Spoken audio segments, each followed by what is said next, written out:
नमस्कार मित्रों। पहले भी एक बार हम चर्चा कर चुके हैं कि बहुत सारे ऐसे हमारे राजनीतिज्ञ और तानाशाह ऐसे भी हुए हैं जिनका लेखन की दुनिया से या पेंटिंग से, कला से, चित्रकारी से भी संबंध रहा है, वास्ता रहा है। और ऐसे लोगों में आपको याद होगा, एक बार हिटलर के बारे में भी चर्चा हमने की थी कि हिटलर भी एक पेंटर था और उसने बहुत सारी पेंटिंग्स बनाई जो आज भी अमेरिका के बहुत सारे संग्रहालयों में रखी हुई हैं। इसी संदर्भ में आज थोड़ा सा मैं और आपसे बात कर लेता हूँ, लेकिन ये संदर्भ अलग है। इसमें एक ऐसे राजनेता की बात आपको मैं सुना रहा हूँ जो राजनेता राजनीति में पूरा सक्रियता से जद्दोजहद करने के बाद भी वह अपने लिए इतने सामर्थ्य, इतने संसाधन नहीं जुटा पाया कि उसे किसी की मोहताजी का शिकार होना पड़े, ना होना पड़े, ऐसा नहीं कर पाया वो। तो ऐसे लोग थे। मैं आपसे आज एक सवाल संदर्भ आपको दे रहा हूँ कि अगर आप दादा दादी हैं तो नाना नानी हैं तो आप ऐसे कहानियों को याद कर लीजिए, क्योंकि ये कहानियाँ बच्चों को सुनाएंगे तो वो हैरान भी होंगे कि ऐसे लोग भी थे। तो वो आपसे कहानियाँ सुनने की ज़िद करेंगे। ऐसी कहानी है आज एक सुनाने वाला हूँ आपको, द्वारिका प्रसाद मिश्रा की। डीपी मिश्रा के नाम से ज़्यादा जाने जाते हैं। हो सकता है कि आपको उनका नाम भूल चुका हो, लेकिन वो भूलने वाली चीज़ है नहीं। वो इसलिए कि डीपी मिश्रा 2 वर्ष से भी, 2 पारी से भी ज़्यादा, अर्थात कुल मिलाकर 10 वर्ष और कुछ महीने वो मध्य प्रदेश के मुख्यमंत्री रहे। तब मध्य प्रदेश का बंटवारा भी नहीं हुआ था छत्तीसगढ़ वगैरह में, और पूरा एक बड़ा विस्तार वाला प्रदेश था, शायद सबसे बड़ा भी, उत्तर प्रदेश से भी थोड़ा सा बड़ा आकार में और आबादी के लिहाज से भी। तो ऐसे प्रदेश में शासन करना इतनी लंबी अवधि तक बड़ी एक अजीब बात होती थी। लेकिन डीपी मिश्रा की एक विशेषता भी थी कि वो लेखक भी थे और उन्होंने एक महाकाव्य लिखा मित्रों, कृष्णायन। तो कृष्णायन जो महाकाव्य था ये 8 खंडों में है। आप हैरान होंगे कहाँ राजनीति का चाणक्य और कहाँ 8 खंडों में महाकाव्य देना। और जिसने 8 खंडों में महाकाव्य दिया, ये लाजिम है कि उसने कुछ और भी बहुत कुछ लिखा होगा, जो धीरे धीरे जब आप उसको खोलेंगे उसके पन्नों को ज़िंदगी के, तो आपको नज़र आएंगे। तो डीपी मिश्रा के बारे में जो विशेष उल्लेख, डीपी मिश्रा मतलब ऐसे व्यक्ति थे जिनका सम्मान दोनों धड़ों में होता था, कांग्रेस में भी और कांग्रेस के विरोधी धड़े अर्थात डॉक्टर श्यामा प्रसाद मुखर्जी और उनके साथ भी उनके संबंध बड़े मधुर थे। जब डॉक्टर श्यामा प्रसाद मुखर्जी जब कश्मीर में वो प्रवेश को लेकर उस यात्रा पर निकले और बाद में वहीं उनकी शहादत हो गई, तब उनकी एब्सेंस में, उनकी अनुपस्थिति में ये तय हुआ कि अगले अध्यक्ष जो हैं वो डीपी मिश्रा होंगे।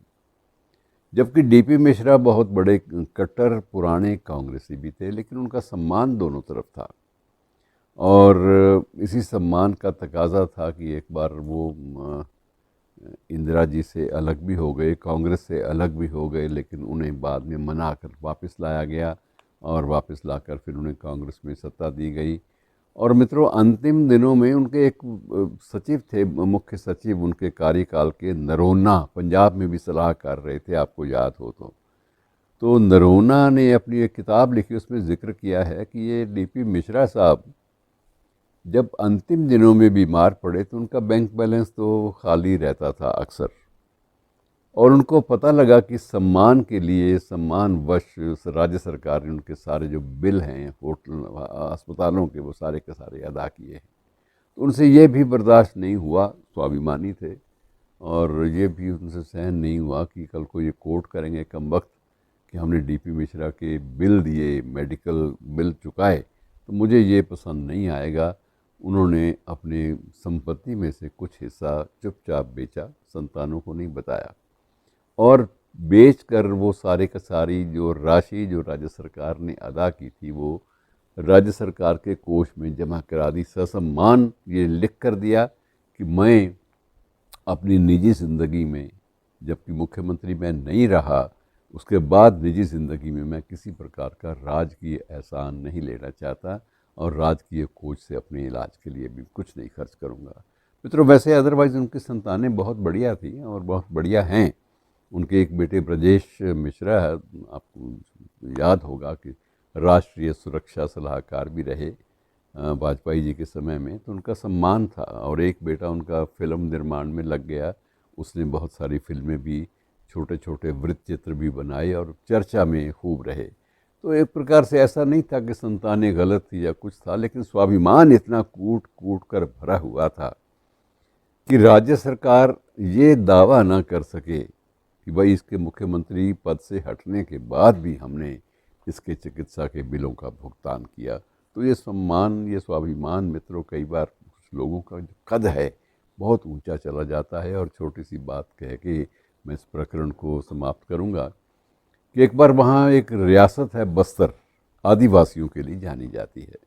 तो बस्तर के एक नरेश थे, प्रवीर चंद्र भंजदेव, प्रवीर चंद्र भंजदेव। और इत्तफाकन मुझे भी एक बार उनके दर्शन करने का, उनसे मिलने का मौका मिला था। संदर्भ यही था कि वो इसमें हिंदी साहित्य में बहुत रुचि रखते थे और उनका जो पुस्तकालय था वो भरा हुआ था दुर्लभ पुस्तकों से। अब प्रवीर चंद्र भंजदेव ने सरकार से ठान ली किसी बात को, किसी मुद्दे को लेकर, लेकिन डीपी मिश्रा इस बारे में बड़े स्ट्रिक्ट थे और उन्होंने भी इसके जो विद्रोह था प्रवीर चंद्र भंजदेव का, इसको कुचलने का मन बना लिया और कह दिया कि पुलिस सीधी कार्रवाई करेगी। अंदर से प्रवीर चंद्र भंजदेव अपने महल से अपने सैकड़ों सहयोगियों आदिवासियों के साथ तीरों से बाहर मुकाबला कर रहे हैं और उधर से गोलियां भी चल रही हैं पुलिस की और हथगोले भी चल रहे हैं, बहुत कुछ चल रहा है।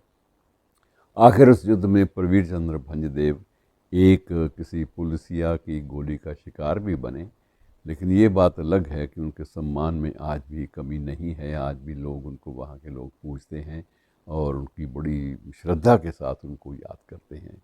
मित्रों, मेरा कहने का मकसद ये था कि डीपी मिश्रा जैसे लोग, एक पूरी की पूरी पीढ़ी है जिन्होंने हमें एक प्रकार से हमारी ज़िंदगी को एक नए नए बदलाव, नए नए प्रेरणा जो देने वाले जो घटनाक्रम है हमें सौंपे हैं। ऐसे लोगों को भूलना नहीं चाहिए मित्रों। ये अपने बच्चों को, अपनी अगली पीढ़ियों को ज़रूर सुनाएं कि ऐसे भी लोग हमारे देश में होते थे। शुक्रिया।